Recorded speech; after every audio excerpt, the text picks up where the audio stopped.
Ben, bonsoir tout le monde. Euh, alors, on va commencer. La base d'une entreprise prospère réside dans son plan d'affaires.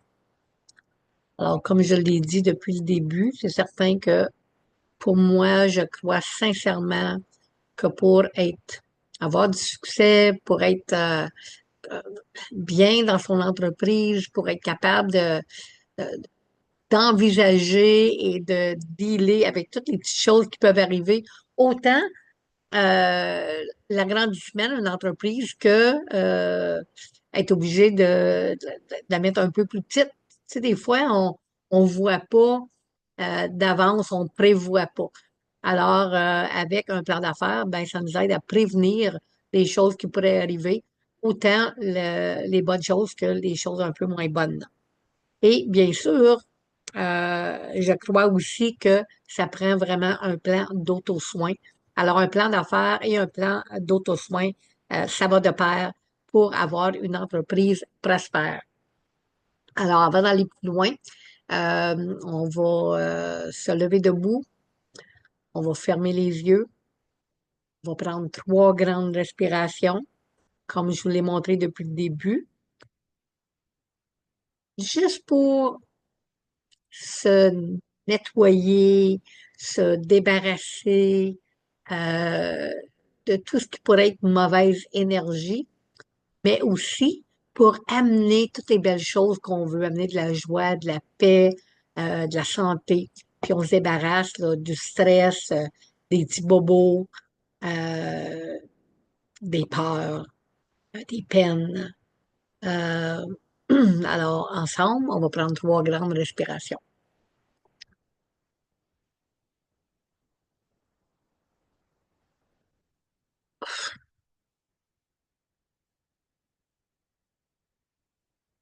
Alors, une deuxième respiration, n'oublie pas, t'étires tes bras jusqu'à temps que tu es plus capable de les étirer, là. C'est ça qui fait la grosse différence, là. Ensemble, tu retiens pendant 4, 1, 2, 3, 4. Et on relâche. On prend une troisième respiration avec nos mains sur notre cœur. Ensemble, on retient et on relâche. Alors, je vais t'inviter à réouvrir tes yeux, à t'asseoir, prendre une bonne gorgée d'eau si tu t'apportes un verre d'eau. Puis, on va continuer. Alors, classe 15, plan d'affaires, dernière étape. Alors, il reste juste 2 classes après ce soir, hein? Fait que ça l'avance, nos affaires, hein? Alors, avant d'embarquer dans le plan d'affaires, je dois juste vous dire que si vous sortez votre classeur, vous allez voir que dans la classe numéro 9, vous avez vu le classeur 12 et le classeur 13. Alors, le classeur 12, c'était tout ce qui a rapport avec finance, budget, planification financière, tout ce qui a rapport aux chiffres était dans le classeur 12 et le classeur 13 était des parties ici et là du plan d'affaires, pas nécessairement en ordre. Vous allez voir que vous avez reçu cette semaine les dernières pages de travail du classeur 13 et aussi un gabarit pour vous aider à bien formuler votre plan d'affaires. Et puis, vous avez aussi reçu un guide pour vous aider. OK? Alors, nous avons déjà vu, attendez, je vais baisser ça, là. Nous avons déjà vu le sommaire exécutif. Tu as fait les buts, les objectifs, tu as fait les prix, la concurrence, tu as décrit ton plan de marketing, comme j'ai dit tantôt, tout ce qui était finance, puis tu as aussi fait ton analyse FFOM, hein, force, faiblesse, opportunité et menace. Alors, comme tu vois, l'analyse était dans la deuxième partie, mais il fallait que tu la fasses au moment où tu l'as fait pour être capable d'atteindre d'autres objectifs là, qu'on avait à faire pour compléter le cours. Alors, notre objectif aujourd'hui, c'est bien de compléter votre plan d'affaires. Il reste plus grand-chose à faire, là, hein. Le plus gros, il est déjà fait. Vous avez vraiment fait le plus gros. Après avoir rempli les deux feuilles qui vous restent, les deux feuilles de travail du classeur 13 qui va vous rester. Ensuite de ça, ben, ça va être de sortir toutes ces feuilles-là, de mettre de l'ordre là-dedans, de suivre le gabarit, puis de faire votre plan d'affaires, puis ensuite de ça, ben, le plan d'affaires va être fait. Vous savez qu'un des objectifs de ce cours-là, c'est que vous ayez un bon plan d'affaires entre les mains. Alors, on va commencer partie 2. Chronologie organisationnelle, exigence de capital, actifs de l'entreprise et comme j'ai dit tantôt, votre analyse est déjà faite. Alors, je vais vous donner des exemples, comme j'ai fait à la classe 9. Je pense que ça peut vous aider. Même si on est tous dans différents genres d'entreprises, les exemples peuvent toujours vous aider à écrire vos choses. Alors, la chronologie organisationnelle. L'entreprise prend possession du local au 24 rue Montclair à l'Institut Linda Rondeau le 1er février. Ouverture officielle le 15 février. Ça, c'était fait en 2018 quand j'ai ouvert ma clinique. Alors, qu'est-ce qui est important que vous sachiez, c'est que j'avais déjà un centre de guérison, mais là, ça prenait toute une autre formule.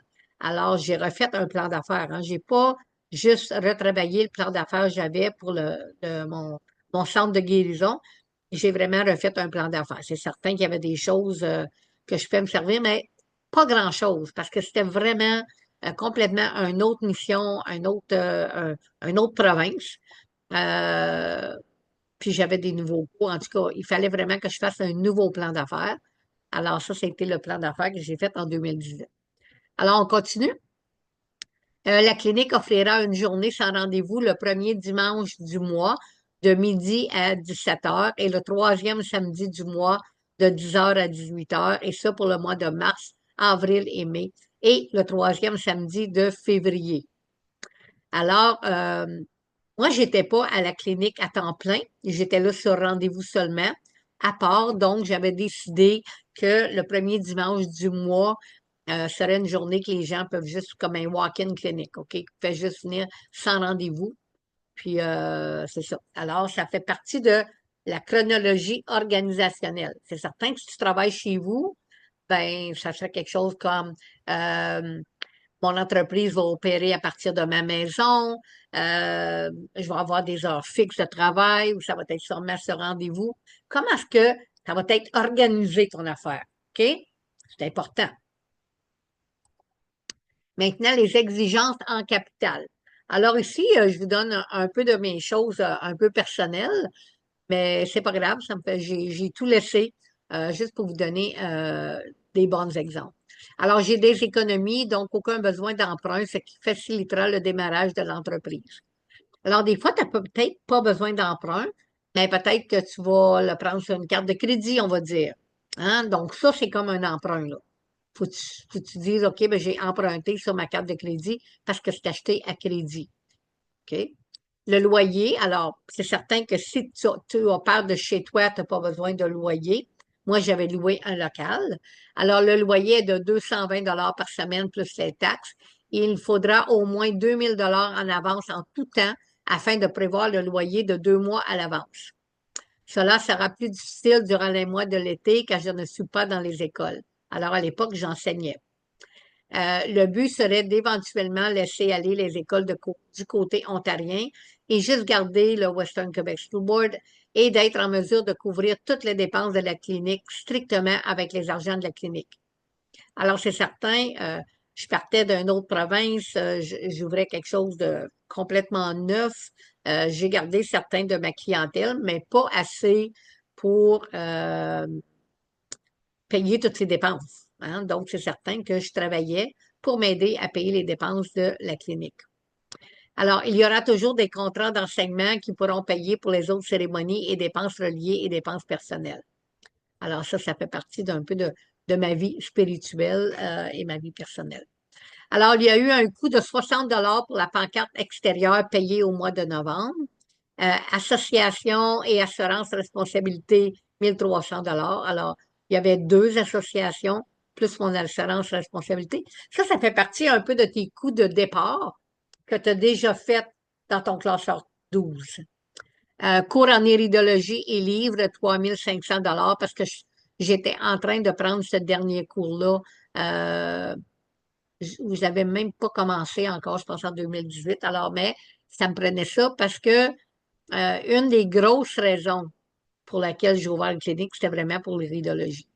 Alors, enseigne pour les fenêtres, publicité et imprimerie pour la grande ouverture du 15 de février, qui m'avait coûté 300 $, goûter et autres dépenses pour l'ouverture. Alors, en fin de compte, c'était un peu mes frais de démarrage, de l'argent que j'ai besoin au début. Hein?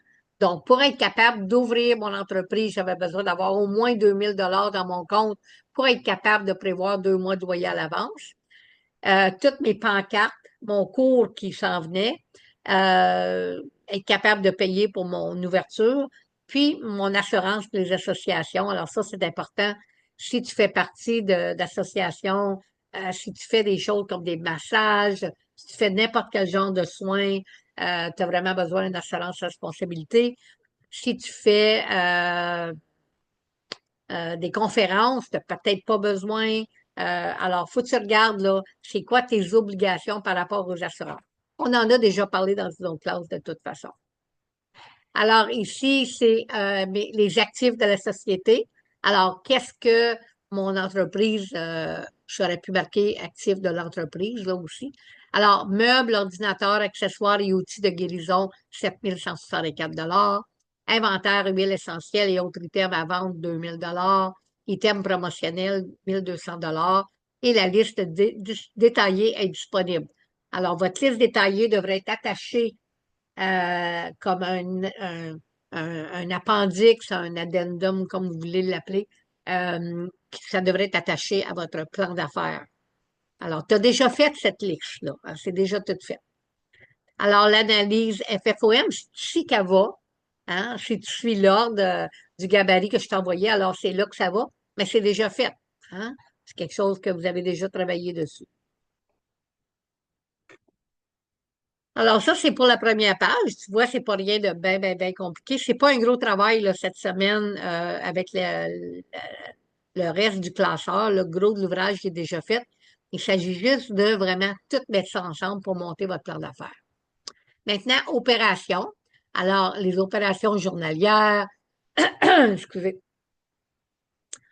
installation opérationnelle, employés, fournisseurs, plan de remboursement du capital. Puis encore là, je vais vous donner les exemples. Alors, vous allez remarquer ici qu'il y a des choses qui sont répétées et c'est voulu comme ça. Parce que si tu vas dans la section opération, tu vas avoir ça. Si tu vas dans la section euh, plus organisationnelle, ben tu vas voir un peu la même chose, peut-être pas écrit de la même façon, mais tu vas retrouver des choses qui vont se répéter. Alors, c'est certain que la plupart d'entre vous euh, est en train de prendre ce cours-là. Euh, puis vous avez pas besoin.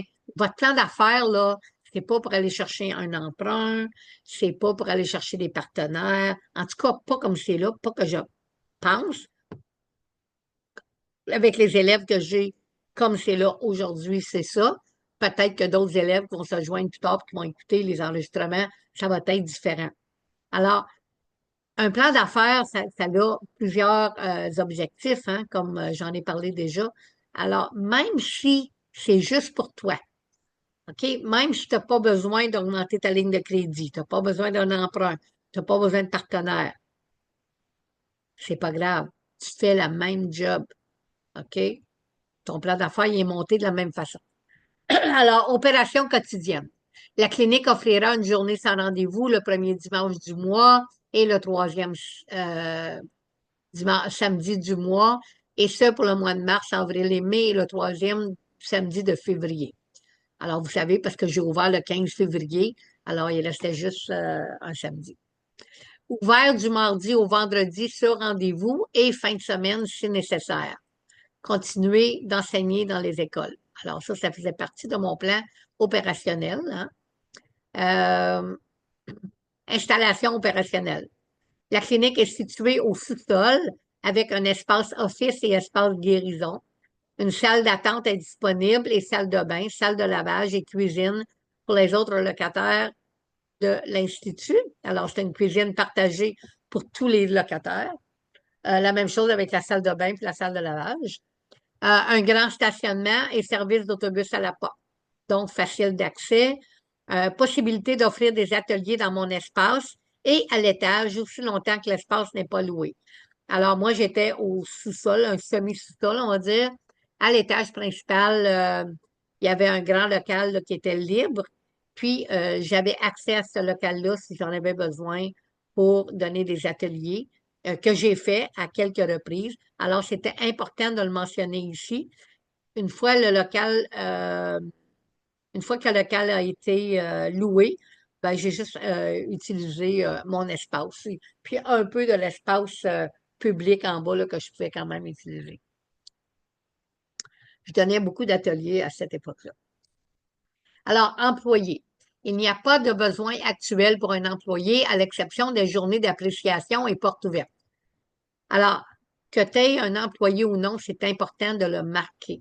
Parce que si tu ne l'inscris pas, ben, le lecteur de ton plan d'affaires, il ne sait pas si tu as des employés. Il pense peut-être que c'est juste une omission, quelque chose que tu as oublié d'écrire. OK?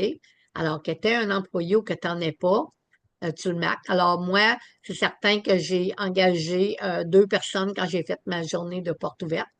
Mais c'est ça, c'était pas un employé comme sur un payroll, là, je les ai engagés comme sous-traitants. Alors, fournisseurs, alors tous les fournisseurs que tu vas utiliser, que ce soit pour tes draps, pour ta table de massage, que ce soit pour tes cartes d'affaires, euh, tout, tout ce que tu utilises régulièrement, ça devient un de tes fournisseurs. Ici, j'aurais pu rajouter Vistaprint. Euh, absolument, oui. Donc, ça aurait dû être là aussi, parce que c'est Vistaprint qui a tout fait mes affiches, tout ça. Alors, doTERRA, Amazon pour les grattoirs de Dr. Tong, toujours à la recherche d'un fournisseur pour les brosses à sèche et la parapharmacie. Ça, c'était pour les suppléments. Alors, ça, c'était la liste à cette époque-là, en 2018, de mes fournisseurs que j'avais. Plan de remboursement du capital. L'argent investi me sera remis lorsque les fonds seront disponibles. Alors, si, admettons, que tu as fait augmenter ta ligne de crédit sur ta carte de crédit, sur ton compte de banque, ça fait partie d'un genre d'emprunt. OK? Alors, il faut que tu marques ici, OK, comment est-ce que tu vas rembourser? Ça serait bon que tu marques même une date. OK? Surtout si c'est une carte de crédit, tu veux marquer c'est quoi ton plan pour rembourser. Alors, j'aimerais que, alors, l'argent provient d'une carte de crédit et j'espère la payer au complet ou la rembourser, me rembourser pour avoir cette carte de crédit-là à zéro d'ici telle date. OK? Ça serait un plan de remboursement du capital. Euh, OK. Alors, on continue. Alors ici, ben, l'état des résultats projetés. Alors, tu as déjà fait ça. Tu l'as fait tout en détail. Là, maintenant, c'est juste la liste, OK? Alors, faut que tu le fasses pour 2 années. Hein? Alors, tes ventes, ton coût des ventes. Ton coût des ventes, ça, c'est si euh, tu, disons comme moi, en aromathérapie, j'utilise des huiles essentielles. Alors, c'est certain que les huiles que j'utilise pour mon coût des ventes, pour faire mon aromathérapie, c'est un coût des ventes. Les huiles que j'achète pour revendre, c'est pas un coût des ventes. Ça s'en va dans mon inventaire. Alors, coût des ventes, c'est juste le matériel que tu utilises pour offrir les services que tu offres. OK? Alors, amélioration locative, si, admettons, tu as loué un local ou c'était chez vous, on a déjà discuté de tout ça. Association professionnelle, assurance responsabilité, fourniture, formation, frais de bureau, frais bancaires, loyer, permis d'affaires. C'est important, hein? Tu as besoin d'un permis d'affaires, même si tu travailles de chez toi. publicité, tes cartes d'affaires, tout ça, ça rentre là-dedans, tes repas, ton site Internet, télécommunications, ça inclut l'Internet pour ta maison, puis ton cellulaire. Voiture, toutes les dépenses de voiture, ça, tu as déjà tout ça en détail dans le classeur 12, dépenses de voyage, dépenses totales et ton revenu net. OK? Alors ici, tu vois dans le bas, j'ai marqué voir détail dans les feuilles ci-jointes des flux de trésorerie et projections pour les années. Parce que tout ça, tu l'as déjà en détail par mois, hein, dans ton budget. Là, tu vas faire un total, ben, je pense que ça faisait déjà les totals pour toi. Tu vas juste marquer pour les années. OK? Alors, c'est certain que, disons que tu le fais pour 2026, on va dire. OK? Alors, 2026, tes projections pour l'année prochaine. Puis ensuite de ça, ben, tu devrais mettre un petit pourcentage de plus pour l'année d'ensuite. À moins que, disons, en 2027, tu as prévu d'autres choses. OK?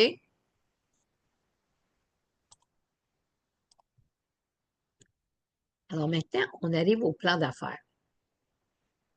Alors, tu vas voir dans le guide que je vous ai envoyé. euh, alors, avant de commencer, après que tu vas avoir fini de remplir tes deux dernières pages de ton classeur, OK? Puis là, toutes les pages de ton classeur 13 sont toutes faites.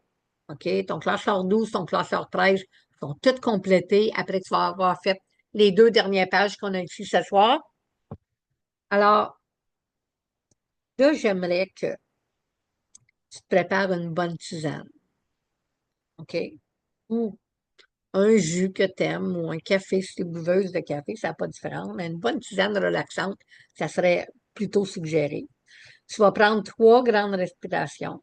Tu vas t'asseoir tranquillement, puis tu vas lire le guide que je t'ai envoyé, guide du plan d'affaires. OK? Alors, après que tu vas l'avoir lu de la première à la dernière page,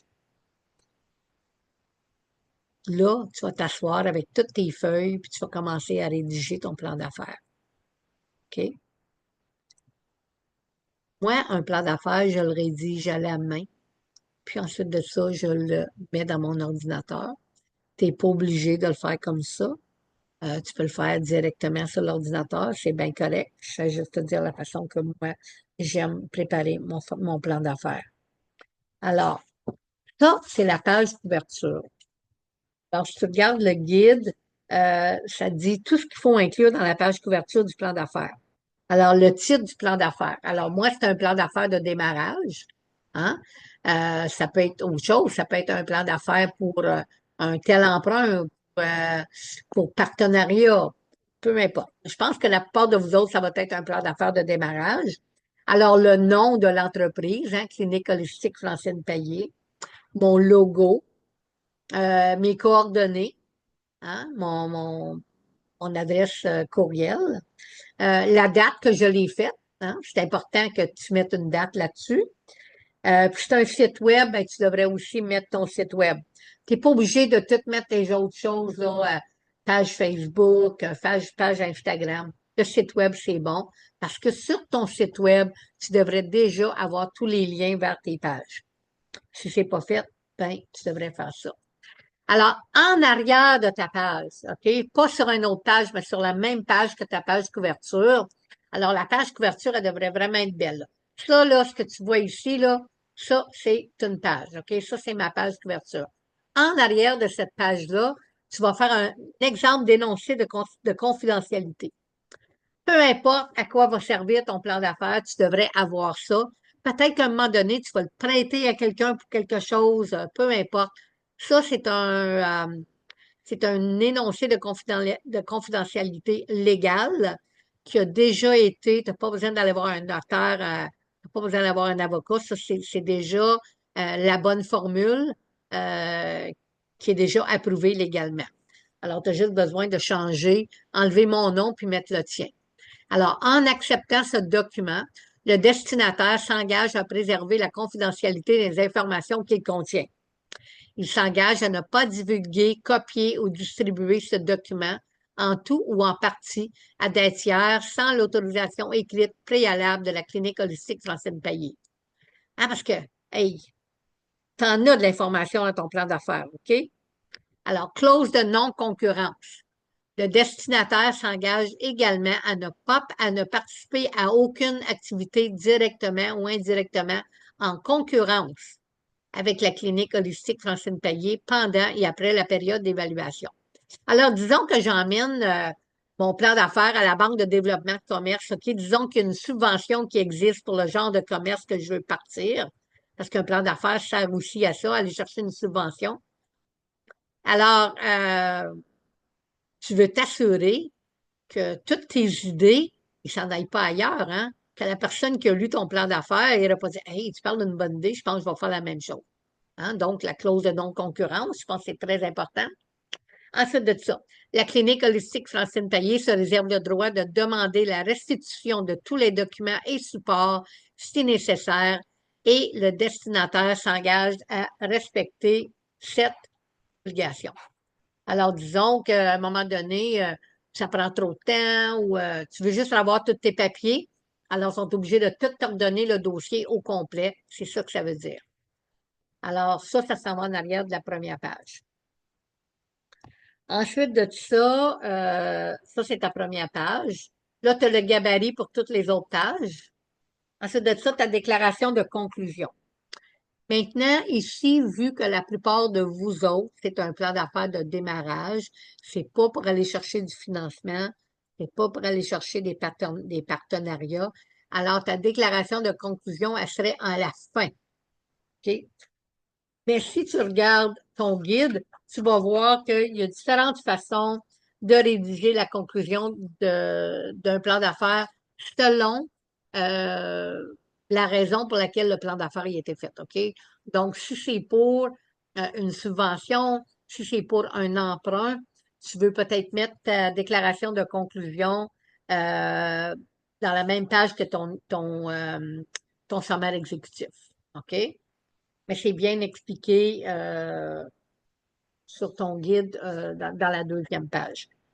Alors maintenant, ta déclaration de conclusion, hein, c'est ton pourquoi. Hein. Pourquoi tu fais ce que tu fais? Hein? Ta mission, la mission de ton entreprise. Puis, il serait important d'inclure un court résumé de ton plan d'action à court et à long terme. OK? Dans ta conclusion, quelque chose comme tu mets ta mission de vie, OK? Ta mission de ton entreprise, ton pourquoi, qui devrait faire partie de ta mission. Puis ensuite de ça, l'entreprise veut faire sa première grande ouverture telle date, OK? Ça, c'est à court terme. À long terme, tu vois que tu veux rajouter d'autres services ou tu prévois aller prendre un cours pour ajouter des nouvelles affaires, peu importe, OK? Aller chercher une certification en quelque chose. Alors, ça ferait partie de ton plan d'action. Tu l'as déjà, ton plan d'action. OK? C'est pas obligé de tout le décrire, mais un petit résumé de ton plan d'action, faire une belle déclaration de conclusion. Quelque chose là, que tu vas juste sortir ton plan d'affaires, tu vas regarder ta dernière page, tu vas dire c'est tout là. OK? Parce que des fois, on a besoin d'avoir un petit rappel de notre pourquoi. Alors, ton plan d'affaires, il a décrit toute la vision et la stratégie de ton entreprise. Mais maintenant, il faut que tu commences à le promouvoir, hein? Parce que si tu n'as pas mis une date de début d'entreprise, quand est-ce que tu vas tout commencer ça?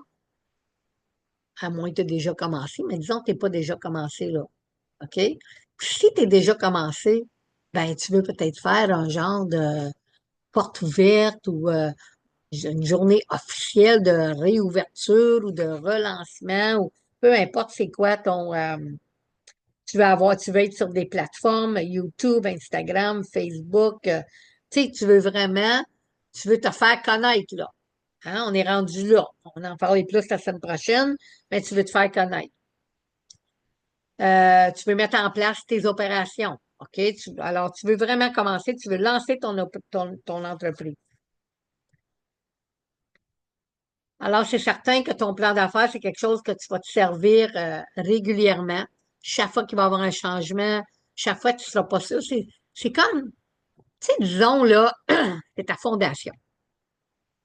Je vais donner l'exemple d'une maison, OK? Moi, j'étais comptable de construction pendant 22 ans. Les 22 premières années que j'ai eu une firme, j'étais spécialisée juste en construction. Alors, je vais utiliser les exemples de construction parce que je connais ça pas à peu près. Alors, là, tu bâtis ta fondation, OK? Alors, tout le travail que tu as fait pour bâtir ton plan d'affaires, c'était ta fondation. Maintenant, ta fondation est finie, là, OK? Tu sais qu'est-ce que tu veux, tu connais tes couleurs, t'as ton nom, tu es prête, OK? Puis si tu avais déjà une entreprise, tu avais besoin de la raviver, de faire plein de changements, tu es prête, OK? Ta fondation est bâtie. Là, maintenant, tu montes tes murs, OK? Tes murs, là, et là, ça, c'est ton plan d'affaires que tu vas tout mettre ensemble sur un beau document qui va être euh, aussi beau à présenter à toi-même que si, admettons, tu le ferais pour quelqu'un d'autre. OK? Puis là, ben, ta déclaration de conclusion, là, tu mets le toi. Mais là, il faut qu'il travaille.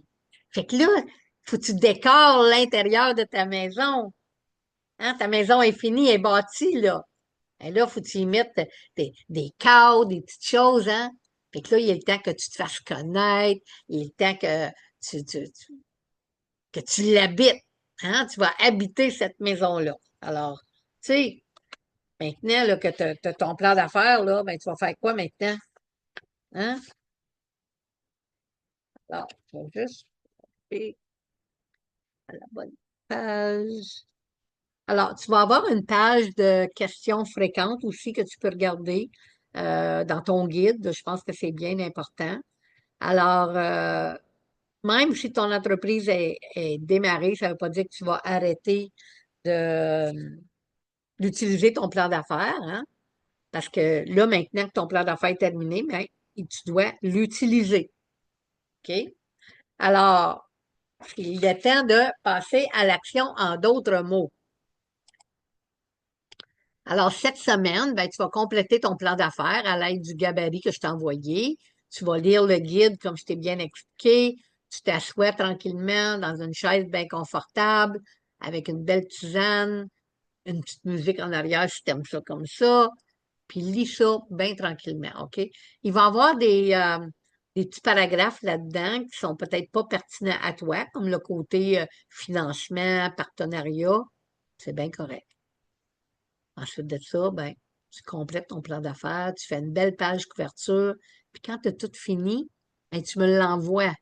Parce que moi, la certification est basée sur ton plan d'affaires. Lorsque je vais le recevoir, s'il y a du travail à faire dessus, je vais faire le travail qu'il faut que tu fasses. Non, je ne ferai pas le travail, je rephrase ça. Je vais te guider comment bien le compléter si du son, tu as de la difficulté à bien le. Je veux que ce soit présentable, je veux que ce soit beau. C'est un document officiel, un plan d'affaires. OK? C'est comme c'est ton document officiel. Tu sais, disons là que tu bâtis une maison, je reviens à la maison, puis que tu as besoin d'aller à la banque pour aller chercher une hypothèque, OK? Mais là, tu vas avoir besoin d'un plan, OK? Alors, tu fais faire ton plan par un architecte. Là, toi, tu es l'architecte, OK? Puis, tu fais ton plan d'affaires, puis tu l'amènes à la banque. Tu fais ton plan de maison, tu l'amènes à la banque te donne l'argent. Mais disons que tu as tout l'argent, puis tu n'as pas besoin de la banque pour te prêter de l'argent. As-tu quand même besoin d'un plan pour bâtir ta maison? Ben oui, c'est sûr que tu as besoin d'un plan. Il n'y a pas personne qui va bâtir une maison sans plan. Que tu aies besoin d'un emprunt ou non, tu as besoin d'un plan. T'as besoin d'un plan. C'est la même affaire pour ton entreprise. Alors, ben c'est ça. Ben, ce soir, j'avais proposé qu'on ait une discussion après la classe. Ben, c'est ça. Alors, moi, je vais arrêter l'enregistrement. Si tu as des questions, ça va être le temps de les poser. Et puis, si tu as d'autres questions, tu n'es pas ici, ben, envoie-les-moi par courriel. Tu peux l'écrire sur la page. Et puis, ben, c'est ça. Alors, on se revoit la semaine prochaine, l'avant-dernière classe. Alors, bonsoir tout le monde. Je te souhaite une belle semaine.